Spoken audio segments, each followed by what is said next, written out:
Hi everyone, welcome back to Unfiltered with Amber. Here today, I have a red heart with me and a cute little setup if you're watching in the video, and if you're not, it's all right, but I'm on YouTube, Spotify, Apple, all the platforms. Thanks for being here today. Today's gonna be a fun little episode all about love, hence why I have a red heart here that I'm holding. I'm gonna move it, even though it's really comfy. I felt like taking a nap. What did I drop? My water bottle, whatever.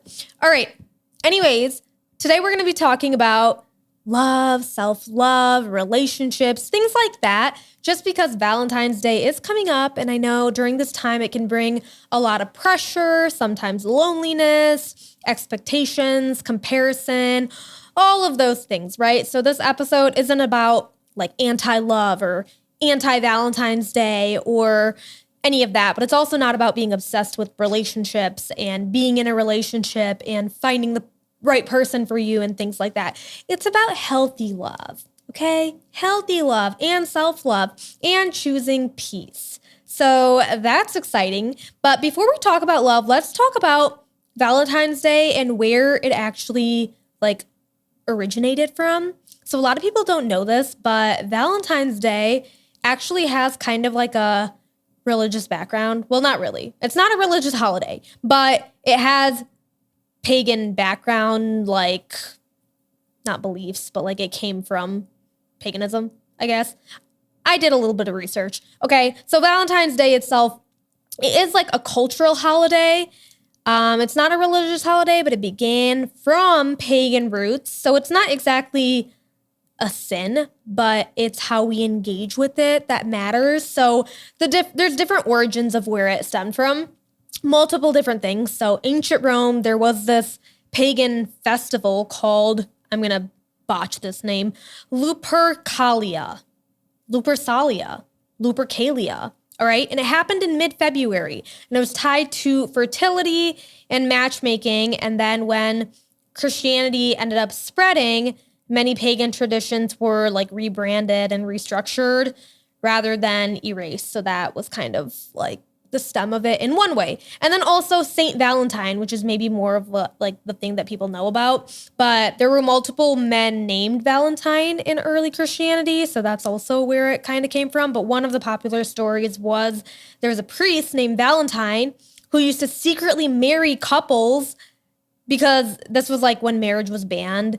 And yeah, he ended up getting executed for it or something. And then the church later ended up saying that it was around February 14th that all of this happened. So there is historical stuff behind Valentine's Day, but that's kind of being extreme, okay? I don't know. It's not a religious holiday, but I can understand why some people maybe don't celebrate it because it does have pagan roots tied to it in a way.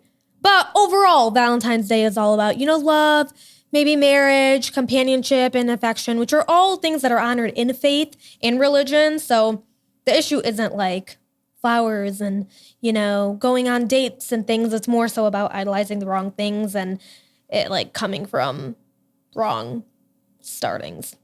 I don't know if that makes sense. And I don't know if any of you cared about any of that. But anyways, faith doesn't tell us to avoid love, okay? It's telling us that we need to approach it in a more respectful way, I guess, is what I'm trying to say. Okay, whatever. I'll get into things that you guys actually asked. So actually I asked this question. I asked it on my Instagram. Should guys ask girls to be their Valentine? Okay, this is a huge question that everyone, when Valentine's Day approaches, constantly talks about. Okay, is your boyfriend gonna ask you? Did they ask you? Did your husband ask you? Is that guy you're talking to asked you? It's never vice versa, which I don't really know if it should be, but I don't know why I even said that. But anyways, so I asked this question on Instagram the other day, and I had some fun responses, okay? So should a guy ask you to be his Valentine, even if he's married, even if you guys are married, dating, or talking? If he's married and asking you and you're not his wife, that is weird. Say no and tell his wife. But that's not what I meant. So should a guy ask you in any of those phases? Every female who replied to my story said yes in some way, shape, or form. Some were very absolutely 110%. Some were yeah, obviously. Some were just yeah, for sure, why not? And some just said it was cute. But there was one guy who responded to my Q&A thing on Instagram. Only one. All right? And guess what his response said? N-O.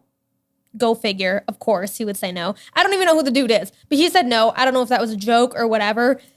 Personally, for me, I think, in my opinion, don't come at me, but I feel like I don't really care. I mean, like, it's not the end of the world, but also, would it be nice? And is it cute? Yeah, sure it is. And that can make you feel good and loved if you're in a relationship or with someone that you are trying to build a relationship with. But is it necessary? Not really. I guess it also kind of depends on the dynamic of your relationship. Like, did you guys always do this from the beginning? Like, is it a thing that your partner always asks you for Valentine's Day? It's something that you guys do celebrate? Is it something that you guys do prioritize? I think that kind of depends too. But also, if your man is like constantly asking you out on dates, then I feel like it's not really a big deal if he doesn't ask you to be his Valentine. Or maybe it should be like, he always asks, so why didn't he ask for Valentine's Day? I don't know. I don't really know my answer. But if he's not asking you on dates, maybe that should be the problem. And you should be like, wait, he should be asking me out on dates. That's a whole nother issue, I think. So, or like, taking you out and doing things. So yeah, but also that's a lot of pressure on dudes too. I don't know what it's like being a dude, but like, I feel like that is kind of a lot of pressure from a girl's perspective. I'm like, I don't know. Obviously, I wouldn't be one to be like, do you want to be my Valentine? I mean, maybe, but like, I don't know if I would do a whole thing for it. And also, like, when someone's asking them to become their girlfriend, like, it's not asking someone to become their boyfriend, I don't know. Personally, I just feel like that is like a man's thing to do. But we live in a society, in a world where everything's okay now. But this is my opinion. Don't come at me, please. But I just think that guys should do all of that. And then we just sit here as girls and pretty and get our nails done and hair. Just kidding. But seriously, I feel like that is a guy's task. We have other things to do. All right. I'm going to answer some Q&A about some questions I had. I also made a Instagram story the other day about questions, and I asked you guys to give me topics, to give me questions about love, about relationships, about self-love, all of that type of stuff, just because I feel like it's a fun topic to hit on. So one of the questions was, what should I look for on a first date? This is a fun question. So I'm not like the type of person, first of all, give you guys background. I never really dated. Like, I didn't date and go on first dates with guys, like, ever. So I feel like it's kind of weird for me to be like, it's just kind of weird for me to be like, these are the things that I looked for when I was dating. I didn't have that phase. So I'm probably the worst person to be giving advice on dating and what to be looking for on a first date. But I'll give you my opinion if I was in the situation or if it was a friend asking me. I think there are certain things though. So like, number one is obviously how he's treating you. But like on a first date, a guy is obviously going to act his best and act appropriate and correct. So more than that, what matters is more so like how he's treating the environment and people around you. So big things, like if you guys are going on a dinner date or lunch or breakfast or whatever, I don't know. I think seeing how he is with like the waitress or the waiter. Is he flirting with the waitress or not? Okay, that's not what I mean. But like, is he kind to the waitress? Is he rude? Is he acknowledging her? If things are messed up and she didn't bring the right drink, is he like angry and frustrated, or is he kind and things like that? I feel like that matters, especially on a first date, because later on in the future, once you get to know someone and if they have like a bad day and you understand like, okay, maybe it's just a bad day and he had a freak out. All right, it's all right. But in reality, he is kind to strangers, not overly kind, but kind. Then I think it's all right. So, how is he with the waitress? How is he with the staff? How is he with like the environment? Is he respectful to people around and things like that? I think that matters. Also, like little things, like is he opening the door for you? If it's cold out, is he not like hugging you and like touching you, but does he give you his jacket? I think like a man who starts touching you right away too soon is also kind of like, whoa there, buddy. First date, I would personally be like, that's a little bit weird. I don't know. People nowadays are like into that, but I don't know. Okay, this is my opinion. I'm the worst person to ask any of these questions, but I think, okay, does he hold the door open? Is he giving you his jacket if he's cold? Does he like make sure you're ready to order before he starts ordering? Does he let you order food first? Does he like notice that you're quiet or uncomfortable, or like if you feel weird, is he like noticing? Of course, if it's the first date, he's not going to know you that well, so it's okay. But like, I don't know. I think those things are important to see someone's character and like their awareness in surroundings and like their leadership as well. Like, are they leading the situation, or are they more just like, do you feel like the man in the relationship? So, but also this can go vice versa. Like for a guy to look for on a first date for a girl, I guess looking at like, is she respectful? Is she, being kind and things like that as well. All right. I don't know if that answered that question. Next one. How to balance your feminine. This one is interesting. And maybe I'll make like an episode later about more like feminine and masculine energy and all that type of stuff, because I think that is a hot topic, and I definitely think there's so much that I have to say about that. But I think it's better if like I have that conversation with a male and then me, I'm a female. So I think that would be cool to do. So maybe that is going to come up soon, but we'll see. Anyways, I think the whole like feminine thing, I host women's conferences. I'm all about woman empowerment. I'm all about, being a girl's girl and everything. But I don't know how I feel about this whole like modern femininity thing. It's a little bit too much for me. I personally don't believe in it. I do believe that it's good to be in your feminine, but do I believe in modern feminism? Not really. So like the whole modern feminism thing is more like, I don't need a man, and like men suck and men aren't needed and women can do it all. Like, yeah, some men suck, and like, yeah, we can do a lot of things, but also should we and do we need to? No, I don't think so. And I think that mindset comes from, because I was kind of that girl for like a little bit of time. I feel like I was like, I'm so super, super independent. And sometimes I have modes where I am kind of like stepping into that. Then I'm like, okay, like I need to chill out here.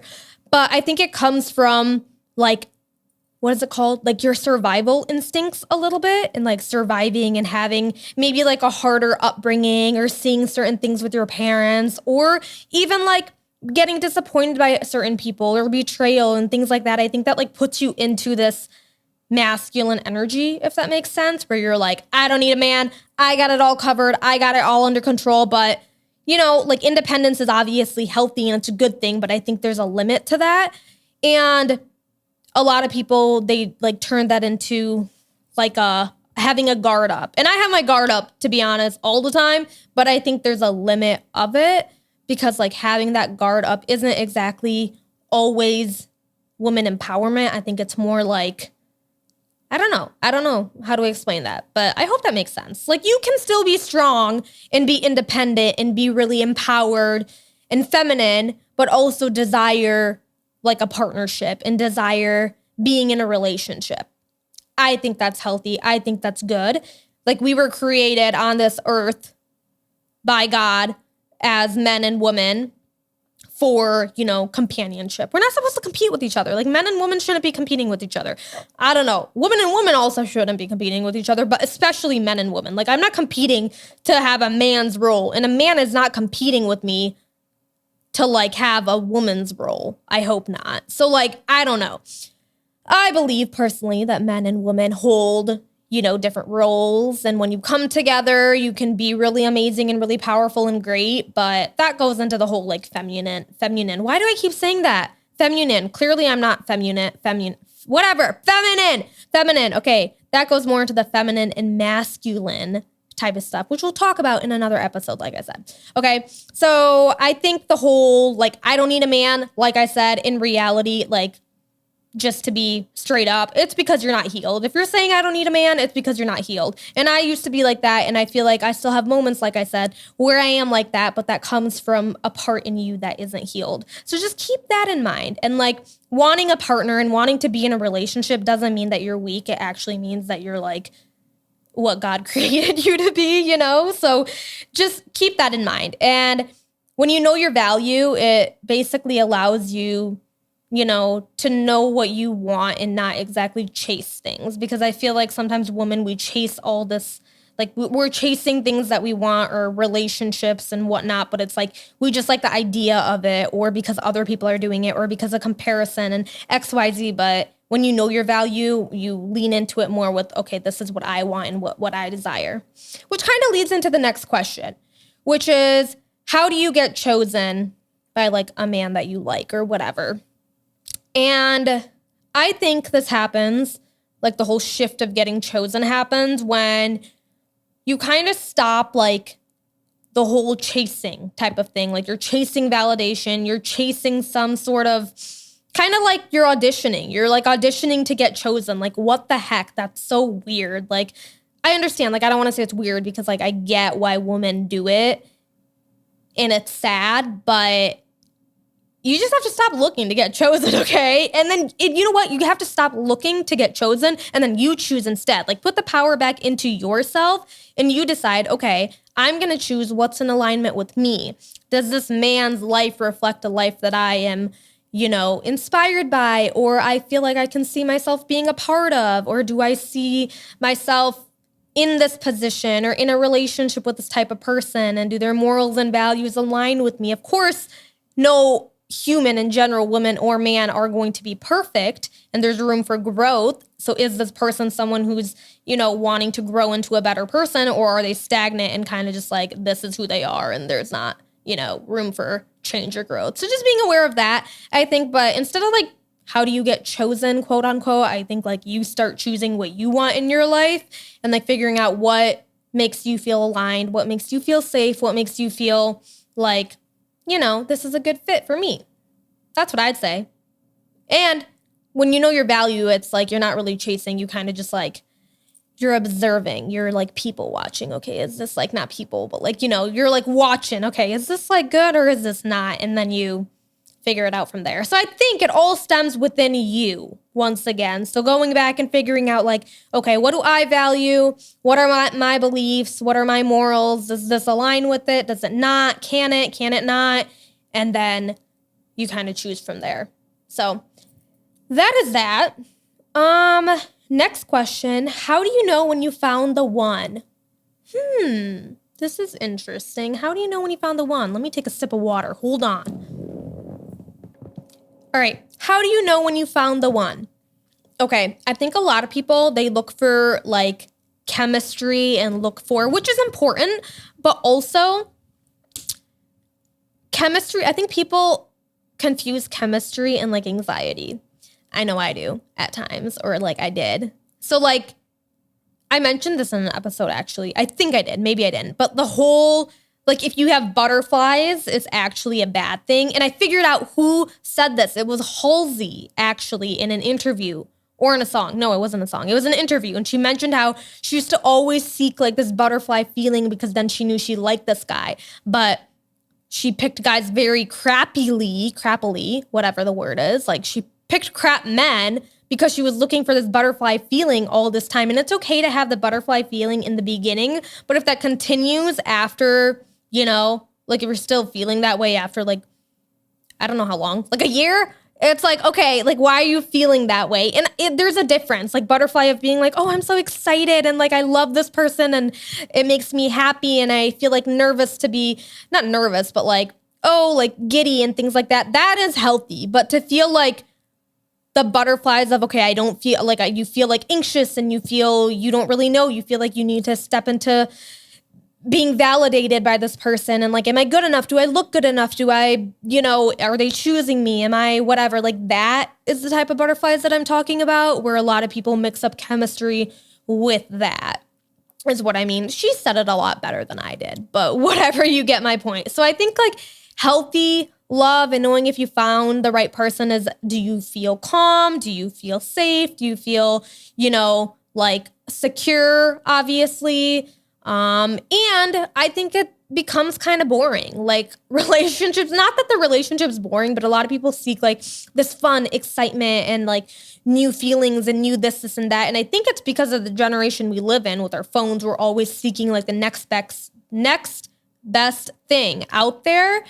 And it kind of ruins relationships, which kind of sucks. But I feel like at first it should kind of feel a little bit boring because maybe not boring, but like it should be like not chaotic. Like you should be like, okay, this is peaceful. This is a peaceful relationship where things aren't causing me anxiety. I'm not feeling flustered. I'm not feeling all these things. And then over time, I think things will get more exciting. Maybe, I don't know. Maybe I'm wrong about this, but I feel like, okay, things can be exciting in the beginning and then they get boring, or they can be like, you can look at it two different ways, or it can be kind of boring in the beginning, but don't say, no, this isn't right for me just because it's maybe feeling safe and peaceful. I think a lot of people will be like, yeah, this isn't it for me because that guy or girl is super boring. But in reality, it's because your whole life you probably were used to chaos and feeling insecure and feeling unstable and feeling all these butterflies or whatever the heck, you know? So like, we don't really want that. We want a peaceful life. So it's okay if it's boring at first. Obviously, if you're not interested and don't like it and it's not good conversation and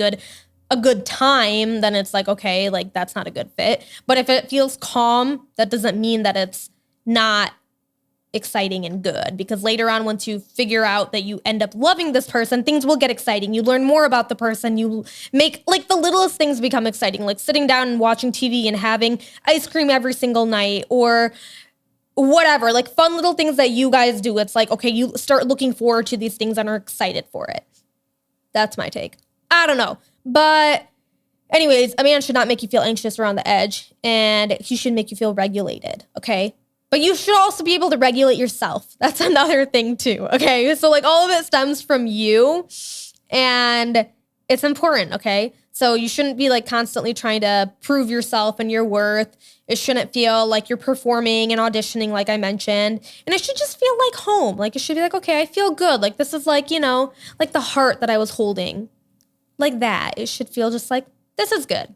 But of course, relationships aren't perfect. So like to know when you found the one, I think it's also important to know when you guys have arguments and stuff, how those are handled, if you guys are figuring out ways to handle them, and your partner shows you a lot about yourself. Like that's the real thing, which is crazy. When you get into a relationship that's like a real relationship, it's like they teach you things about yourself that you didn't even know existed, and versions of yourself that you're like, dang, that needs some work. Like, what the heck? But it's good. Like, they're challenging you to become better.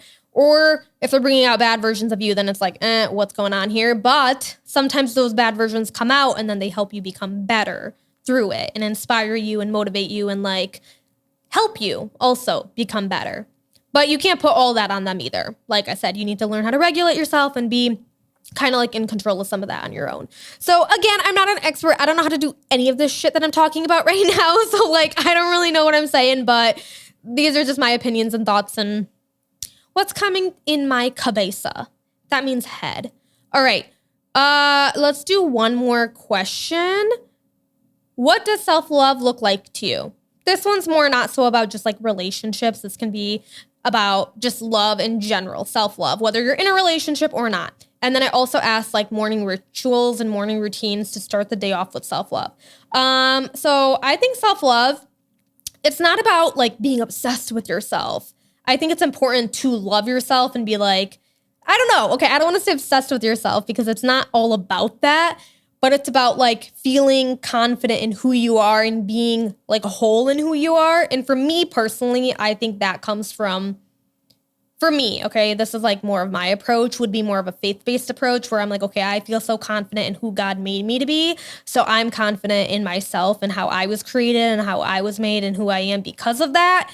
But that's not the case for everyone. And also that doesn't mean I'm like 100% confident in myself and I love myself completely. Like obviously not, but I think it's also how you're treating yourself when nobody else is watching. Like what are the things that you're feeding into your mind? Are you talking crap to yourself? How do you go about life when you're tired, when you're stressed, when you're overwhelmed, when you're emotional? Because if your partner came to you feeling that way, you would obviously go into it with, you know, an approach of being loving and caring and kind and trying to be helpful. But to yourself, are you like downing yourself for feeling this way? Are you self-hating or what are you doing? So I think that's important. Like treating yourself kind of like your best friend. And lately I came with this like little nugget where I was looking at old videos of myself and it made me really sad, but it was like, dang, I just wish I could hug that younger version of myself. So a good way to look at like self-love can also be remembering like that younger version of yourself. I think that could be a good way to be like, okay, the way I'm talking, would I talk to that 10-year-old or 16-year-old version of myself? No, absolutely not, right? So I think that's a good way to kind of approach self-love. So I would say self-love is like the promises that you're keeping to yourself. If you say you're going to do something, are you actually doing it and committing to it? Like if you told a friend, I'm going to make sure to meet you at the gym tonight at 6:00 p.m. Obviously, you're going to meet her tonight at 6:00 p.m. But to yourself, when you say that, then later on you're feeling lazy, you're not in the mood, you just don't go. Like you shouldn't treat it like that. I think it should be very similar to how you treat it with a friend or, like I said, that like younger version of yourself. So keeping promises to yourself, even if it's small ones, choosing peace over trying to prove a point. I'm working on that, but I like to prove a point, but I also think that weighing out the option, figuring out, is it really worth proving this point or do I not even care? And I think it's a whole nother level of like self-respect and also self-love when you're like, all right, that person doesn't even know the truth about the situation, but I'm just going to let it be how it is. And like, you're content with that. You don't feel like you need to tell them the whole inside out and the story and where it came from and what happened and why this happened and all the details. It's like, I don't know, it's a whole nother level of like coolness, I think, working on that. Also being able to rest without feeling guilty. I think loving yourself is prioritizing yourself. So making sure you're well rested, you're taking care of your body, you're feeding your body with good things, good nutrients and like stuff like that, obviously. And then just being disciplined. I think that's like one of the most important things, but also being, what is the word? Like having grace with all of that as well. So yeah. And as far as like morning routine, I think this is another like feminine masculine thing. A lot of the times, especially as an entrepreneur, I thought that I needed to wake up at 6 a.m. and go to the gym and cold plunge and do all these freaking things to make me be a successful entrepreneur and boss babe woman and empowered and blah, blah, blah, blah, blah. But like, no, I freaking hated that. And it made me so stressed and overwhelmed and it just didn't feel good. I felt like not confident. I felt insecure. I felt just not, it wasn't it for me, right? So I think for women, it is actually like a fact that women have to slowly wake up in the morning and like ease into their day, where men are more go, go, go, like that whole hustle and bustle thing that I just mentioned, like waking up. The first thing they want to do is like wake up, exert some energy, get their day started right away. Where women, they're more like la-di-da-di-da. I need to like flow and rest a little bit and have like a flowy morning. So giving yourself time to wake up, having a slower morning, taking care of yourself, not only like externally, but also internally. So for me in the morning, like the first things that I do is, of course, I brush my teeth. But like even after that, like prayer is a huge thing. Like that helps set my day up internally for me to feel really good and feel like, all right, I feel grounded, I feel connected, I feel aligned. Also gratitude. So like expressing gratitude, whether it's, journaling, if it's reflecting on your life, reflecting on your day, whatever you want to do in that aspect, that's a great thing to do. But then also taking care of yourself externally, like I said. So the foods you put into your body, working out. Every morning I make sure that I'm working out. I do the sauna, take care of myself and things like that. So that's more of like the external approach. And then I like to get ready for the day. After all that, I don't like to like get up and get ready and do everything. Like I like to ease into it slowly. So when I get ready, also it's important to like romanticize your get ready with me. It's like this whole TikTok thing. They say like romanticize your life, but it's actually true. Like women need to enjoy the skincare, enjoy your shower, enjoy like doing those things that make you feel like a woman. And then it makes you feel like good about yourself. So I think those are important things. So yeah, I feel like that would be kind of a way of what self-love entails of, and also like a morning routine. I hope that answered the question. Maybe. I don't know. But I want to keep this episode kind of quick. So I feel like I answered a few different questions. I have a ton more, and we're going to do a juicy episode very soon a Valentine's Day special, actually. Okay. But I wanted to let you guys know that Valentine's Day isn't really like a measurement or reflection of your self-worth or how much you're loved and things like that. And it's not about being chosen and whatnot. So whether you're single, you're dating, you're married, love starts with how you treat yourself. No, but it really does. Okay. So like start treating yourself better, start loving yourself. And you're going to realize when you love yourself and you not exactly are obsessed, but like when you really truly love yourself, not just say, oh, I have self-love, but like you actually start liking yourself as a human and as a person, you start not really caring about the external things. And then you'll realize that other people will start liking you more. Like when you like certain things about yourself, other people tend to like that about you. It's weird how it works. I don't know how it works, but you just have to start loving yourself and other people are going to come and love on you all the time, okay? I promise. So that's kind of that. I guess all in all, just finding peace and security in whether it's yourself, whether it's your partner, whatever it is really important. But like I said, we're going to do a Valentine's Day special next. So I'm super excited. And yeah, for now, I guess I'm just going to invite you guys to remember to rate the podcast, review, like write a review if you want, subscribe to the YouTube, do what you got to do. And I will see you guys in the next one. And I encourage you to send this to someone like during Valentine's Day, a friend who maybe, feels a little down or doesn't really know the meaning of Valentine's Day. I don't know, whatever. All right, bye.